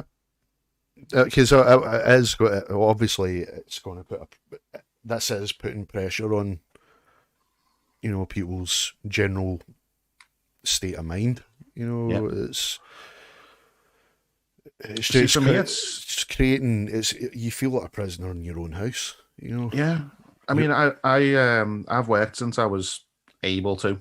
Basically, when I was a kid, I had a Saturday job when I was allowed to work, and I've constantly had a job. If I've ever had to leave, or, you know, like with the whole Sony thing, if I was made redundant, I didn't sit on the money I got. I was bang straight out looking for another job. Yeah. And it's like I'm kind of... It's not that I don't want to. I'm not allowed to work. I can't work, but I want to work, and I'm sitting here sometimes going, I'm just so bored. What can I do? But it's crazy to see how the virus has adapted things in a way. I mean, yeah, I don't think I'd have started the second channel if it was like lockdown, because it was a thing to keep me focused on. And again, I'm starting to do the models, and I've did different things, and I'm pushing the online side of the website more and stuff. Nice segue, because I was going to, don't know if, well, you made it public anyway. You've announced it now. Tips. Getting into the drip tips, sir. Yeah, it's exciting. I've got all my little packaging done. Me and Em sat there before and labelled all the little pucks up. They're not going to be, you know, expensive. They're going to be really cheap, but it's just something that I thought I can do it. There's a market for it. Absolutely, there's a market for it. Bespoke drip tips. I mean, you've seen how big it is over in the States. Yeah, you know, you've got double helix designs that do them. Half Moon Mods do their own, and they're selling them by the fucking bucket load, it seems. They're everywhere at the minute. I've got one on the tank at the minute, a little nut shaped one, but it's high gloss. Nice. So they do shine at an 810. It fits. Kind of candy red. Yeah, nice. But then I've started making stands. Oh, I like that. So that will actually look like it's got some kind of effect when you spin it around. It's a gloss purple. That's beautiful, man. And it's got the 510 mount on the top. So, like the drip tips you're doing, are you in the stands? Are you doing a line, or are you going to be doing like custom orders? And no, I mean, I'm doing custom orders. I mean, I don't know if she's in chat, but Lynn Haynes, she's into her crocheting. She was here earlier. So she's just asked me, can I make her some buttons for her crocheting? But as a little side thing into it, she found a filament that she really enjoyed and she loved the look of. And it was expensive, to be fair, it was pricey. Yeah. And she said, you know, I didn't want to, but this was her. She was like, well, how much will it use for it? So I told her how much it'll use. She's like, right, use the rest of it. But it's rainbow heat infused. So the drip tips will be multicolored. They will also change color as you use them. Oh, yeah. nice. So we're looking at them. I've got a lot of plans. See, with the 3D stuff, some of the things have been commissioned for me. They're my own designs I've made. They've been made for me Yeah. because I obviously can't 3D design yet. And some of them have been used with permission of the creator, and he'll tip him and stuff for the designs. But Nice. as long as they're different colours and not the same as his. But there's a few. There's like little tiny prototype Atty stands at the minute, gloss ones. I'm just messing around right now. I'm prototyping them, but we've got. I'll show you the packaging they're going to come in. So they've all been labelled up. I love that. I love the logo. It's just so simple, but it's catching the eye. Well, I mean, the stickers that I wanted, they're not exactly the ones I wanted. So maybe the next run, if these move, it'll be a lot better. I wanted kind of more metallic look to them. But, I mean, does the job. Oh, aye. It's big enough for a drip tip, and we've got quite a few of them. Em helped me, like I say before, label them all up. But it's just another avenue, another thing people have, like I said, mentioned in conversation. When it comes to, I mean, you do get the hot. I mean, most vapors. No, not most vapors, because a lot of vapors are just simply just trying to get off of ciggies. But there is a big market in the vaping community. Obviously, you've got a lot of the hobbyists. Yep. You know, your mech users, and they've got to have the matchy going on. You know, so there is a big market there for it. I don't know if they're actually here or not. I've put them down somewhere. Matt's just said in chat, I've actually started to make dot mod doors. Nice. So any colour basically that you want. I'm thinking them rainbow ones, because if you've got it in your hand, as you put that down, it's going to change colour again. I'll be smart. As you pick it up, it's going to change colour again. Yep. But I know you're into your Star Wars. Oh yeah. So these are on my Etsy at the minute. They're doing well. Mandalorian blaster charges. Oh. So that'll fit together. It'll glue. You got the button on top, the charge, and then the design on the bottom. That is fucking class, man. And it's only small because I've just sent the full size one out to a customer who's ordered it. But ingots, Mandalorian ingots. Beskar. Nice. Yeah. Have you I've seen got one that's got a Damascus style? Have you actually seen the RCM, the Russian custom mods, Mando? No. It's a mech mod, and it's just a Mando. It's like the mask, you know, the T shape, sorry, and it's actually cut out. That's your vent holes. It just looks so beautiful. I've got to send 2 helmets out. I've got two full size wearable helmets that I've just finished one. If I had the money, I'd buy one, just a plain coloured one. Send it to this guy right here, Ashton Palmer, and get it painted with the Boba Fett colours. Oh, imagine that, man. I'd never use the fucking thing. I'd just sit and look at it. Well, that is the next thing, is moving into the colours, because obviously you can print it to a certain point in the right colours. I've got a 33-piece Iron Man mask to make next, red and gold, which I can print in the right colours. But the next thing was there's so much aftercare that goes into it. Like, even with these drip tips, not only have you got to be sent out hygienically clean and sterilised, but sometimes they've got little imperfections. You've got to send them out or clean them, and, you know, tune them up and stuff. I mean, I've gone through so many different kinds of like thickness to it, because there's like a way to get extra thickness into them. Obviously, they've got to be heat resistant, so that's another kind of filament, and a certain way of process of printing them. But I don't know. I just find things and throw myself into it, and this one can just be set up and run instantly alongside the business. It's good because, I mean, it keeps the doors open. Larry, how's it going, sir? Didn't see you there, Mandalorian. How's it going, Larry? What do you mean that hurts? Because I said Boba Fett and not Mando?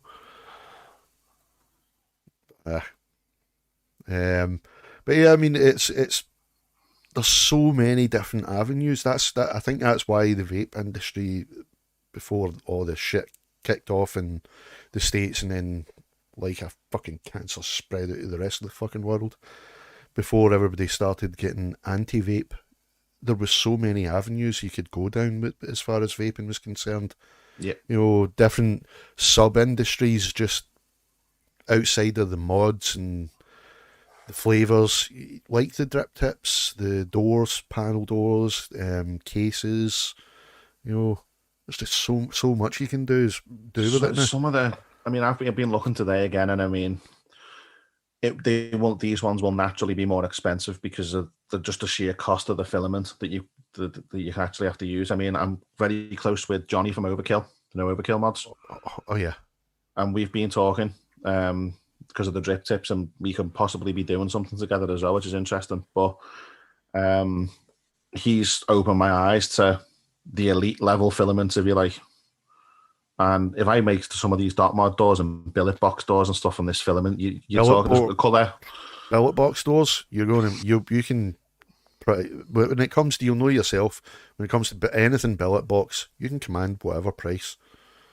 Well, I mean, some of this filament is 80, 90 pound a roll, but they've got one that's midnight black, and it prints like the sky at night, clear with stars in it. Oh, and it is just, I've seen people that have made models, and when the rotation and the light hits it, but with the drip tips and the accessories and the stands, I mean, there's so much I've got at the minute plan wise. But when expos are allowed again, it further opens it up, because when we got the stand at the last expo, I didn't want to turn up as a typical shop and selling packets of coils, and because there's wholesalers around the corner that'll just kill you at the price, because that's who I buy them from. Yeah. But I was thinking, get a stand when expos are allowed again. I'll just make a demo plan up, if you like, and just have the printer running, just printing them all as to see them being made. Yeah. But also people can come over and go, oh, can I have it in that color, or can I have it in this shape? And I could do it there and then. It's just an additional thing. The customization, as I said, the hobbyists, there is a big demand for that side, the customizing side. You know, because you see the likes of Frames Janklin when they've got a certain colour of mod, and then they find, you know, Double Helix will have a specific drip tip for that specific colour, and it's just ridiculous, the level of customization. Well, a lot of theirs are the resin casting ones, and I mean, I've been looking at resin printers. There's a lot more work that goes into them, but they're interesting. But the thing with what I do, obviously we can do the tips and stuff, but there's a lot more that I've got my eye on, like the doors, like stands, just different accessory things. I mean, there's even one that we're working on at the minute that's going to have a side for your batteries that says full, a side for your batteries that says obviously empty or need charging. That's a good idea. It's to put your actual mods in, or your tips or whatever, but then a pull-out drawer as well for your accessories. So it's a full, big, all-in-one stand. Nice. But I mean, even that's like I was saying before, that's a prototype, but it's the colours when you spin it as well. I love that, man. I love that. I mean, to give people a bigger idea, I've got one here. This is a customer's actually to go out, but that's a Gengar, and it prints like that. Jesus. From Pokemon. But that's beautiful, man. It's like glass. It is. It's the shine of it, man. So you said about the expo. Again, with all the shit that's going on, not just with the Ronas and whatnot, but the bans and constant changing laws with vaping. UK, when all of this kind of starts lifting, all the lockdowns and that start lifting, we're allowed to go to these kind of big, lots of people festivals and expos and the likes of that. It's going to be the UK. I was saying this before. I think it was to Vic. The UK is probably going to become like the kind of main hub for the the world of vaping. So the expos, when they start kicking off here, they're going to be fucking huge. Well, you can guarantee that every American reviewer who's anyone, they were already, but yeah, exactly. Because they're not going to be able to. I think they are still talking about doing the odd one, depending. Obviously it'll only be in certain states that haven't decided to ban anything or whatever. But with that kind of uncertainty of where you're going to be able to do a festival, it's going to be, fuck it. Do you know what? fuck doing it in the States. Let's just go to the UK because they don't give a fuck. They know that it's at least 95% safer. Yeah. So I mean, obviously, but my opinion of the scene when I walked away at first for the first couple of weeks was I couldn't care. Like, dude, I didn't even want to go to work. I didn't want to open the shop. Didn't want to look at a mod. yeah, Because it got that bad. And there's a couple of people in chat, like real old school names that I've seen for a good while, and the messages never ever stopped. Please come back, do this, do that. Don't ever quit, because I was prepared to just go delete, channel gone, don't care, gone. and that's been one of the fucking fantastic things is the videos that you have put up since coming back as Empire is the amount of the likes. Because you'll know yourself, like, if you do a video, you will get a lot of people hitting the like button, but, the numbers is kind of average out. But it just, since you came back as the Empire, it's just the amount of likes that the videos have got and the amount of comments, positive comments, it's been lovely. Really nice to see. I mean, I always had a thing that I said from day one, and that was, if I wasn't enjoying it anymore, I would walk away. Yeah. There's no point doing it if your heart's not in it. It got bad. Like, a lot of people don't know the full extent, and I won't go into it. There's no point. No, there's no point. But I mean, it's, whatever reasons, if your heart's not in it, if you try and push it, it's going to look forced. People are going to pick up on that. People aren't daft. Yeah. The people that regularly watch you will know he's not into this anymore. Yeah. It's because of, I think it's with the likes of the content I create as well. It's impossible to put it on because it is literally record and what comes out comes out. Yeah, and it's always been that way. But it's just lovely to see the people watching again. The comments, like you say, and I was thinking when it first came back, it still is. I still look at it a little bit like this now. It's kind of, until I get a lot of content back, I'm kind of taking it every day as it comes in a way. Yeah. I'll upload a review every couple of weeks for the time being. I mean, I've still got I'm waiting for people to send stuff in. I've actually had people reach out as soon as they found out. Companies were like, would you review this? But then we've hit Chinese New Year. Yeah. But the one thing, it's the people who watch, and I mean, I've always said it, and I've said it to people at the expos, that I always feel my subscribers were like the best people in the world. But when you go to the expo and you talk to them, and it's like, can I get a picture or can you sign this? And I'm like, I'm just a random guy on the internet. I'm nothing special.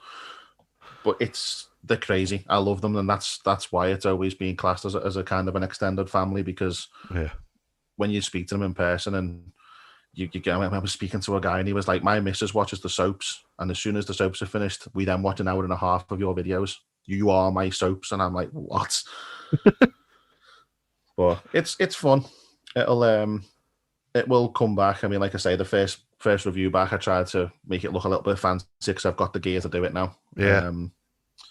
I can make the sort of the resolution a lot clearer. Yeah. And the editing's come on a bit, but yeah, they'll return.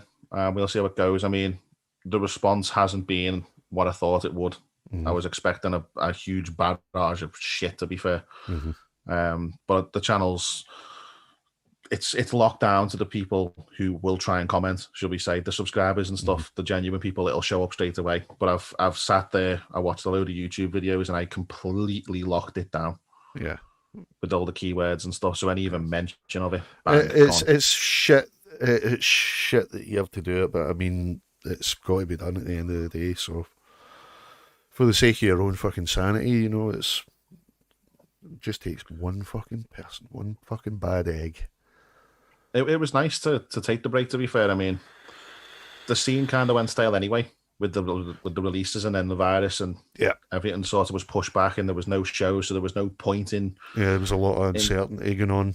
Yeah, but it's starting to pick back up again. The innovation's just starting to creep back in on certain products. That Abyss, I mean, that and the Abyss, that is just that they've blown me away. Just the amount of options that you're going to be able to have with that Abyss mod. It's just like what that's incredible. Mm. But, The actual strange thing was the video I uploaded. The one that was it was basically just clickbait. I just thought I'm going to announce and I'm coming back with a cryptic message. We'll see what happens. yeah. I took all the merch off everything. It was all gone. Everything was closed down. But the Teespring from years ago is still active, and I didn't even know it was a thing. I get an email. Someone's bought a t-shirt and a hoodie. I'm like, what? Like, where from? There's nowhere you can buy it from. And I looked, it was Teespring trying to withdraw to an old account that's not even open anymore. Like some guy in Sweden's bought a t-shirt and a hoodie. I'm like, whoa, this is crazy. But no, it's just nice to see the people are still there. Yeah. I mean, yeah, the numbers have dropped a little bit, but that's bound to happen. It's going to happen because, like you said, it's if you take a break, people start thinking, oh well, he's not going to come back.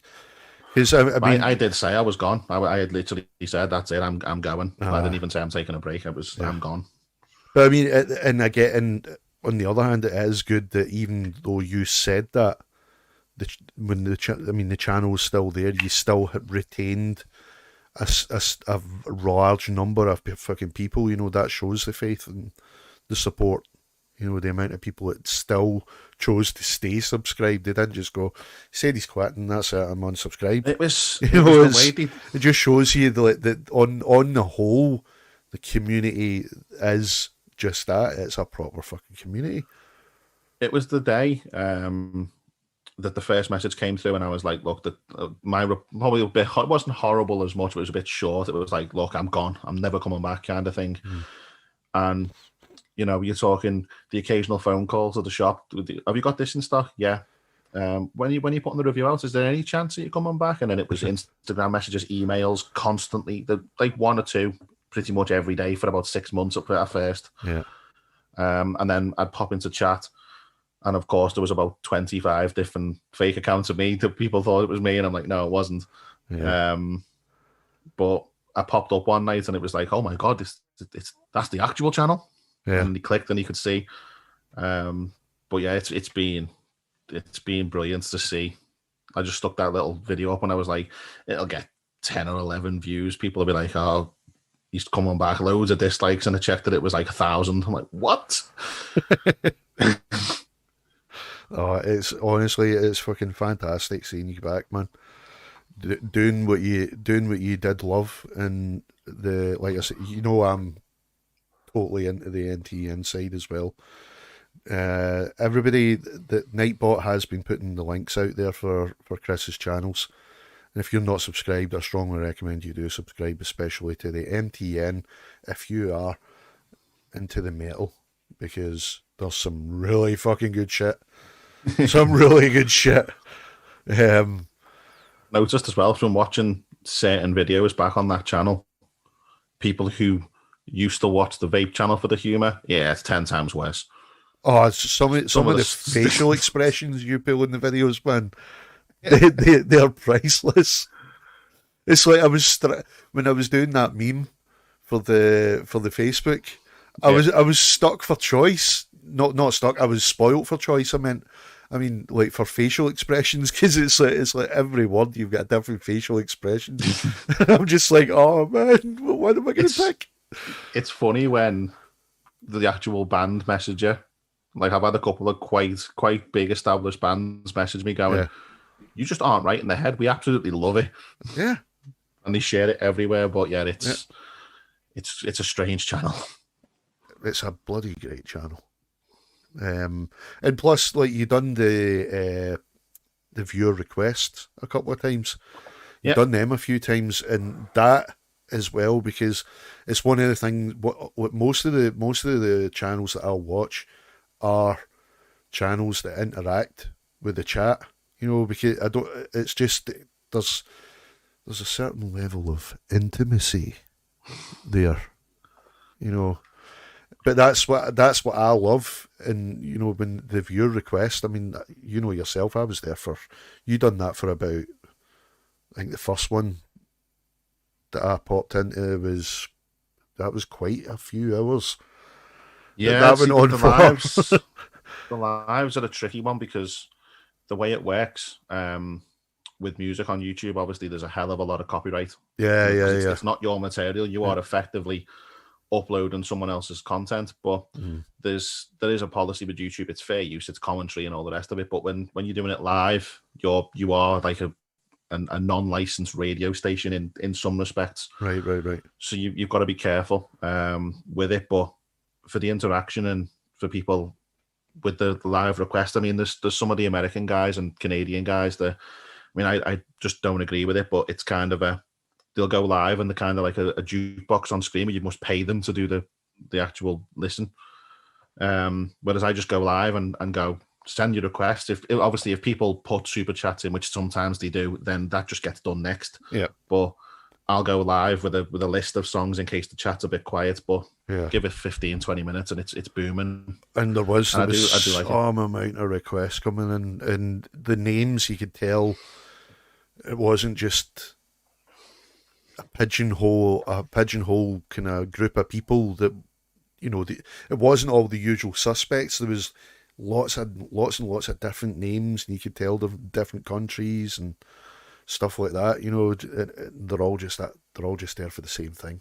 I've said to him, I mean, with the coronavirus, it's been a good and a bad thing because obviously there's no gigs, there's no chance to get out there and stuff. But with how big the channel's grown, I'm kind of dreading going to one in case the same thing happens at like the expos. You get swamped. Yeah, well, it'd be cool though. Yeah, it's one of those things, and like you said, you're humble enough to be able to go, I'm just a dude. I'm just I'd be like, that's just having fun.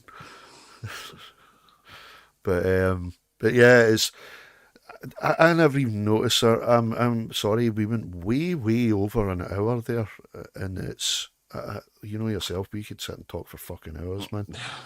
No, it's cool. I love this show. I think it's a really, really good. Oh God, I've just seen right. Gee, you've got to watch this after this show. M's just put in he needs to react to Bolt and Engage. Right. So you can imagine what it is. Someone's done the entire Killswitch Engage album, but with Michael Bolton on vocals instead. Oh no! Because I've only listened to 2 or 3, but my subscribers are now requesting it. But it's the funniest thing ever. I'm gonna have to check it out, man. Well, it's like you'd expect like Howard or Jesse to come in with vocals, and then he just belts out an 80s power ballad for Michael Bolton. oh Jesus! Yeah, I'm gonna check that out, man. But yes, so if, like I said, the links for the channels, Nightbot's been putting them out there, but I did remember this time. I keep saying it and then keep forgetting to actually put it in. But the links are in the description this time, if you can't wait for Nightbot. But so what have you got in store for the next wee while for the channels? Have you any plans for you? I know you've always got a plan as far as the MTN's kind of concerned, but what have you anything planned for the Empire? I know you said you're kind of taking it easy. Yeah, I mean, to be fair, like I said, I mean, when Chinese New Year's over, I think I'm expecting 7 parcels at the minute. Nice. Freemax emailed me the night that video went out, so they want to send me something out. They've said it's something that's not out yet, so that'll be cool. I love Freemax. I've managed to finally get my hands on a TFV18, is it? The new stupid tank, which that's going to be hilarious, that video. I've already got ideas for that. Is that the one that's the massive coil? Have you seen the size of the coil? It's the same size as a Kelpie. Aye, it's like the coil itself. It's about 24, 25 mil. Yep. Jesus Christ, man. There's the Drag 3 kit. That's definitely going to be coming. Yeah. The Y-Rice launcher sub-ohm tank. And whatever comes in from Freemax, like I say. But I think there's an RTA or an RDA on the way from one of the smaller companies, but it was one of them. I didn't even take into consideration. I was like, I'm coming back, Chinese New Year. Yeah. But it's, again, I mean, the subscribers are one thing, but, you know, I wouldn't have been had a problem at all if the companies had been like, no, you know, that's it now. You walked away kind of thing. Mm-hmm. How do we know you're not going to go again? But I wouldn't have come back in the way I did if I was going to. Yeah. But yeah, you know, Geek Vape were straight in on it. Kathy was from Geek Vape was straight over. Freemax, and one of the fellas I know from his modus as well was like, we've got some things in the works. Would you be interested?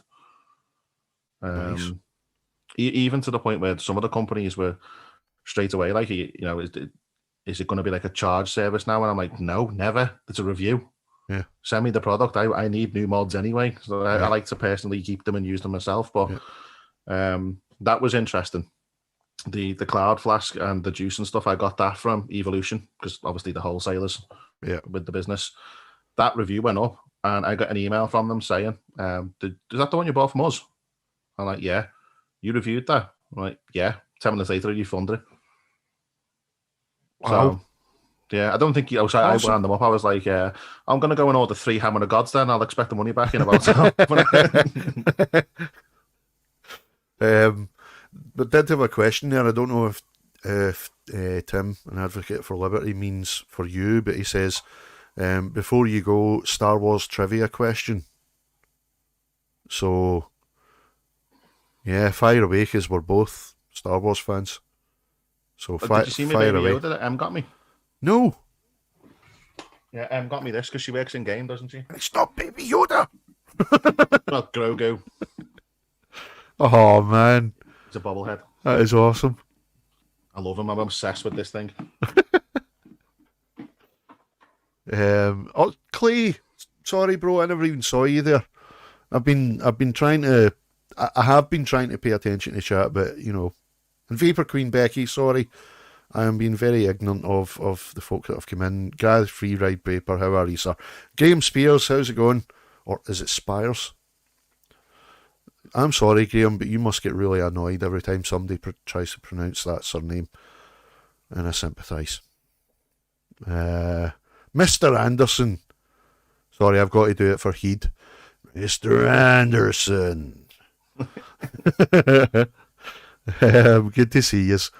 So yes, Tim, fire away with your questions. We shall eagerly await. And I'm kind of worried because the last time I had to do questions on a specific subject, I got a question that I thought I knew, and let's just say, fuck Colin Baker. Yeah, I was on Bargain Vapes and it happened to me. I was like, how my general knowledge is good?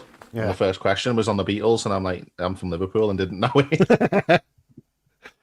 Yeah, Levi, we can. Levi's just saying, well, we do Bolton Engage. Well, the channel, the guy that's got the channel up, I mean, me and Em were just browsing through it before. They've done Lamb of God's Redneck, but with Nickelback singing over the top of it, which is hilarious. Bring Me the Horizon, but every chorus is a different Limp Bizkit song. And it's called Bring Me the Biscuit. For fuck's sake. Oh, good question, Tim. He says, what year did they begin filming Empire? I think it's 79, 80. I either said 78, 79, yeah. Yeah. Because Star Wars wasn't released until 77? 77, 78. So, and they didn't know if they were going to be able to do a sequel at that point, so it must have been about 79. I must say, though, at the earliest. The Mandalorian.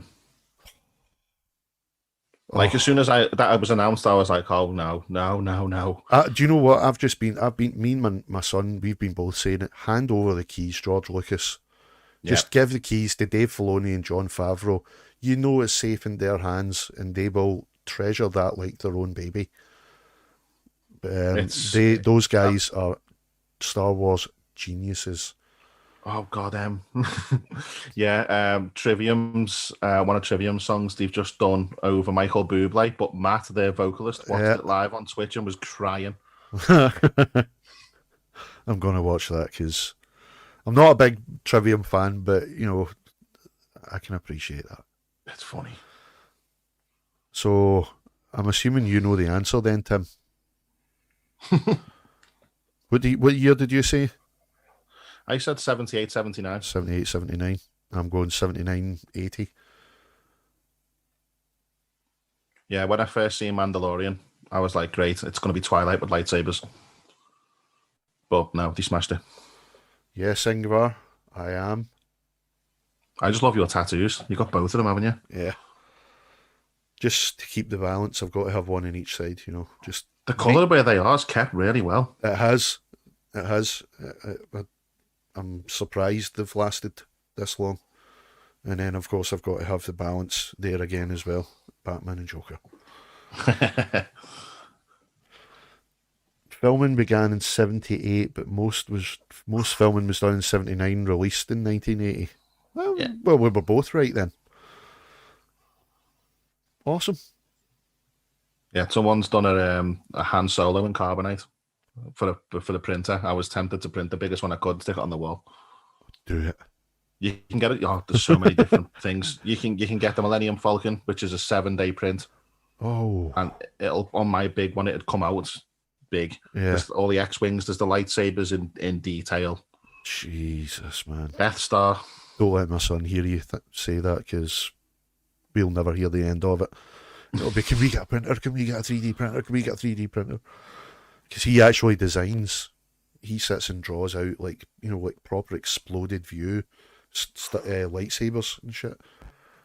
But Some of the people. I mean, you can get the Darth Maul one. Yeah. And it's movie replica. It's like 68 pieces to assemble. Jesus. Yeah. Han Solo's blasters really looks good. I've got a friend he's actually in a band. He's the lead singer, but the helmet's for him, the silver one. But he's just all of a sudden found a like an exoskeleton kind of thing, and now wanting to print him the entire Mandalorian suit so he can put it in his games room. Do you know where there's a big market for replicas? Is, believe it or not, Blade Runner. See, Blade Runner props, they are highly, highly sought after. And because I remember my uncle's a massive Ridley Scott fan, and Blade Runner's always been like his all-time favourite movie. And he was looking for replica props, you know, because he always wanted Deckard's gun, and he could not find it anywhere, so he had to go to, you know, proper collectors forums, and he'd go in there and they're selling for thousands upon thousands, and they're all either like handcrafted resin or 3D printed, but they're still going for thousands. Yeah, they will do. I mean, it's with the printing, it's, you know, anyone can go and buy one. That's the thing. It's tuning it and upgrading it and getting it to print, and having the kind of bravery like I did the first time I did that helmet to leave something running for nearly a week. You know, if that fails halfway through, it's cost you about 40 quid just in filaments. But yeah, that's where coronavirus has ruined it again, because I mean, I've started the Etsy store and stuff, and that's doing well. But I can see once the lockdown's lifted, with the quality that I can achieve now, I can see me doing a lot of cosplay stuff. Yeah, there's a huge market for the cosplay. Yeah, fucking huge. There's a guy actually over here, Belfast again, who he's travelled, you know, pretty much around the world doing the cosplay stuff. I believe he is a member of the 501st. Also a member, by the way. But I don't do cosplay. But he creates all his own stuff. He 3D prints, but he also does like the handmade resin and latex stuff as well. You know, it's the thing with the cosplayers. I mean, I've had a couple of messages inquiring and stuff, because obviously I didn't have any of the parts up there and stuff, but because the feedback is high. It's like 30 sales I've got so far, solid 5 stars, so I'm made up with it. Awesome. But because that's the thing, I'm getting a lot of inquiries, and it's scary when someone will message you and go, I've got £2,000 as a budget, you know, could you make this suit? And I'm like, yes. Do you want it last year? It's the thing with it, though. It's not a fast hobby like some of these pieces. Kira's a marketing genius. Empire gnomes. Empire garden gnomes. Can you imagine a little stormtrooper with a fishing rod sitting on a toadstool? There's a little in joke there with the gnomes, so yeah, that could be a thing.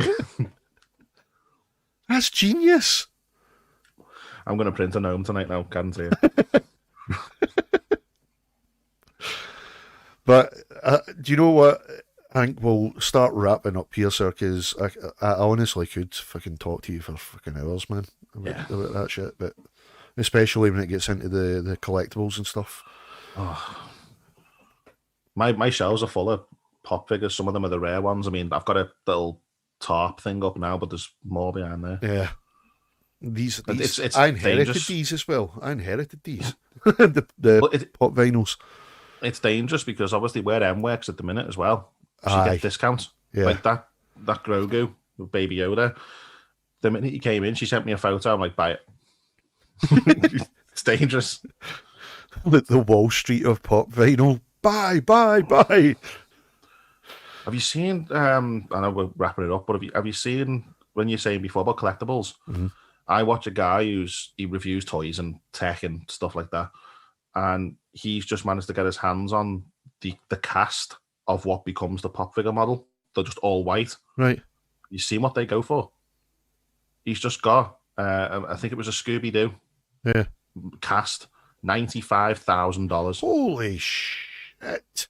and there's people offering him over 150 for it already because that is what becomes the pop figure. It's a prototype. Bloody But hell. Funko sell them off at certain conventions, and obviously they're doing them online at the minute. Yeah.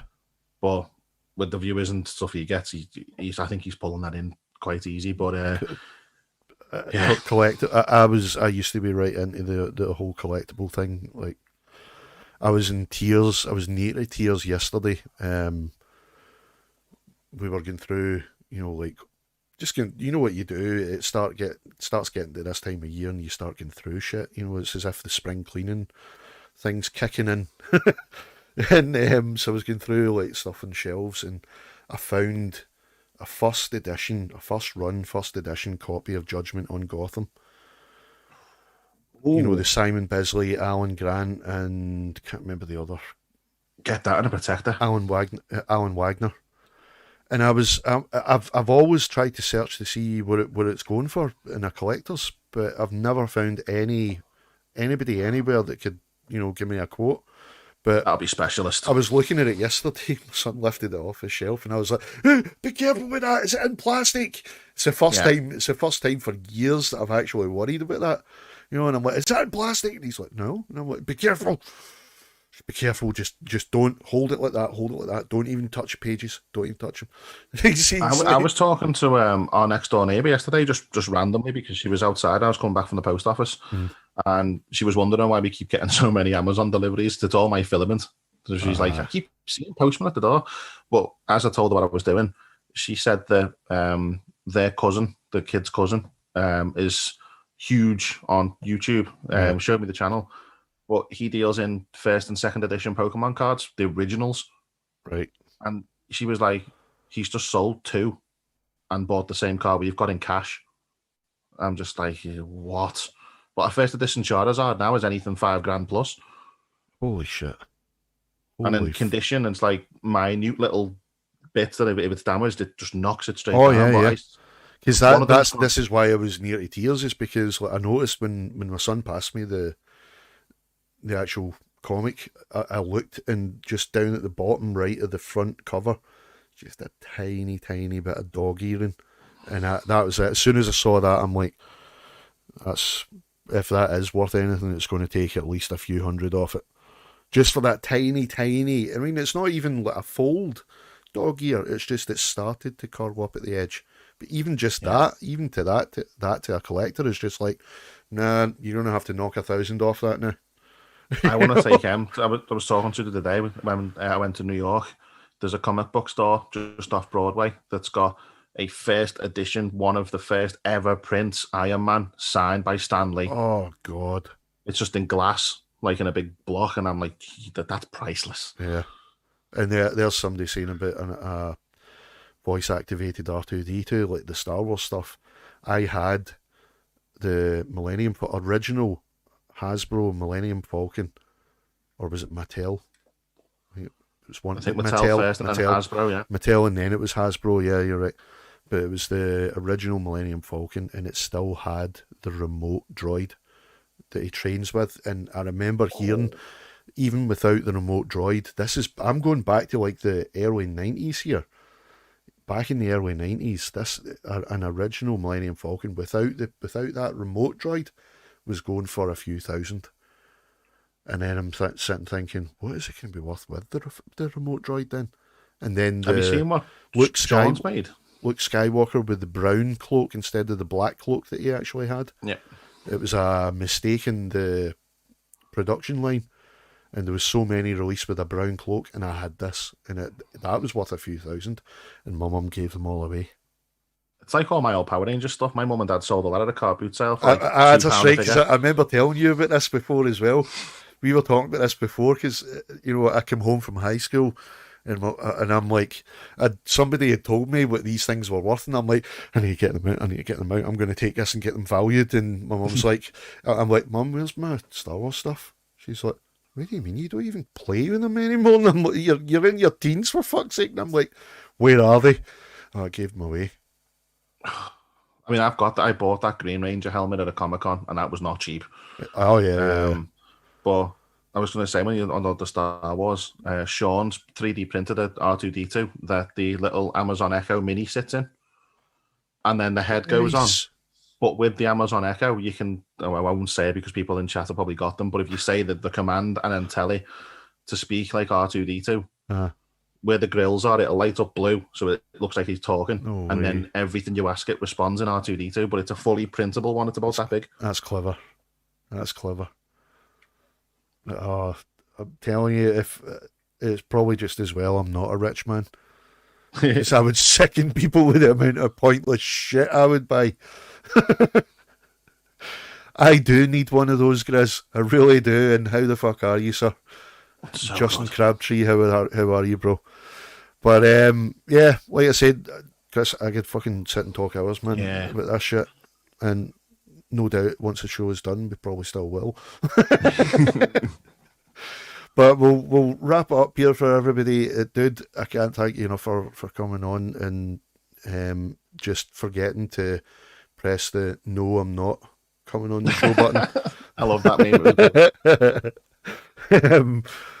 And you're always welcome to come back on. So, like I said, if you want to tell anybody like where they can find you, and just in case they didn't hear me the first time.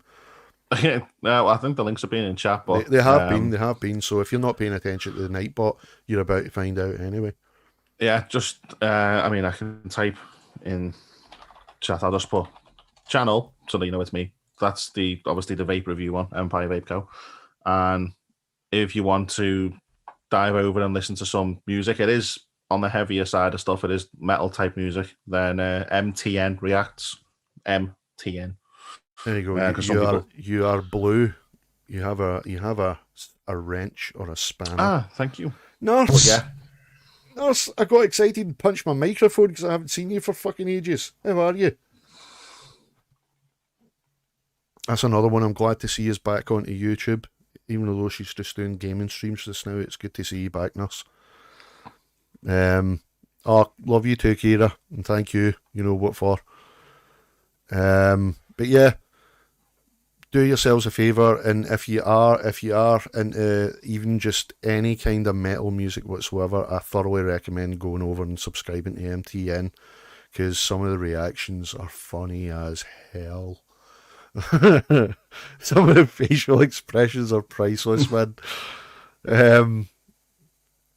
So yeah, go on over and subscribe, and especially subscribe to the Empire Vape channel if you're not already, because I have a funny feeling it's going to explode just like the MTN has, and just like the channel did before. Mowgli, how the fuck are you? PB OnlyFans. What? Is that just called Only Phil? Only Phil?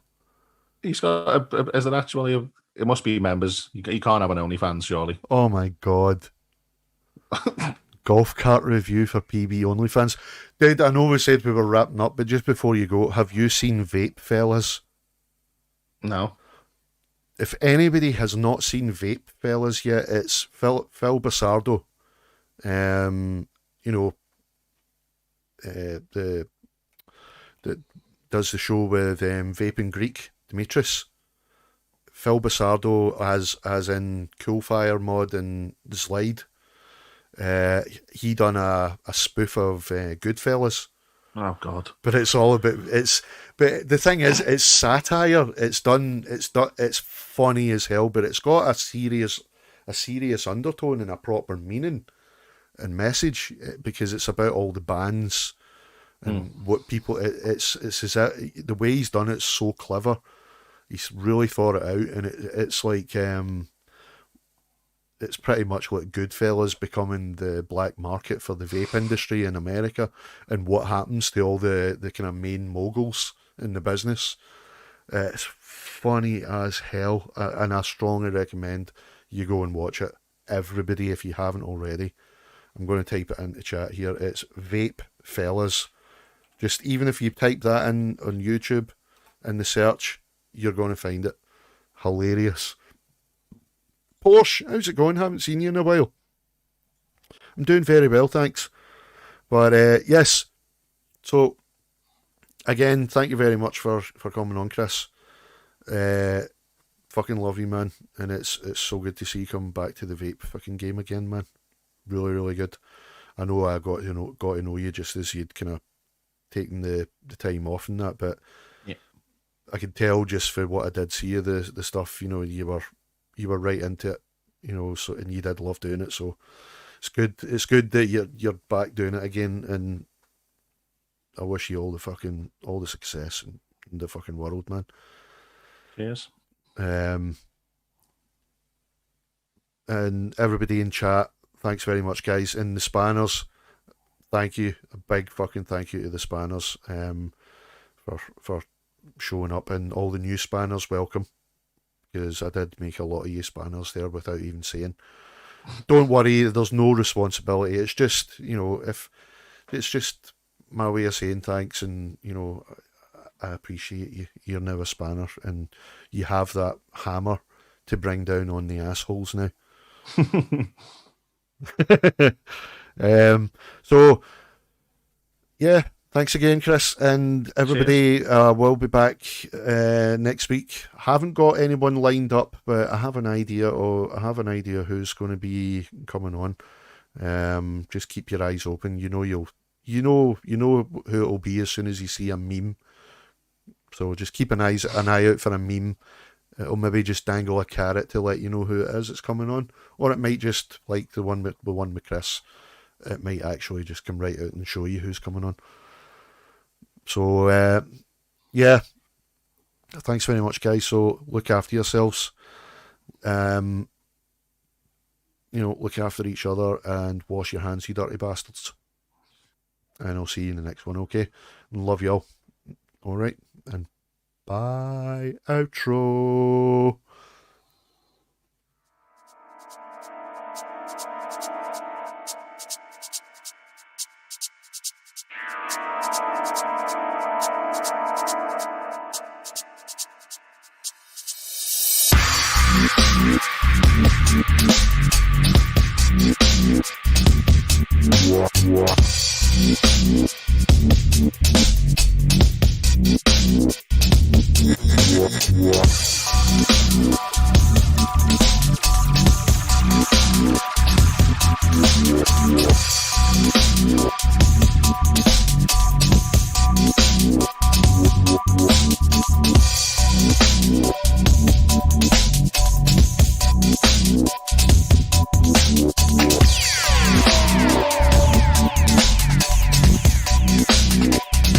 Wow.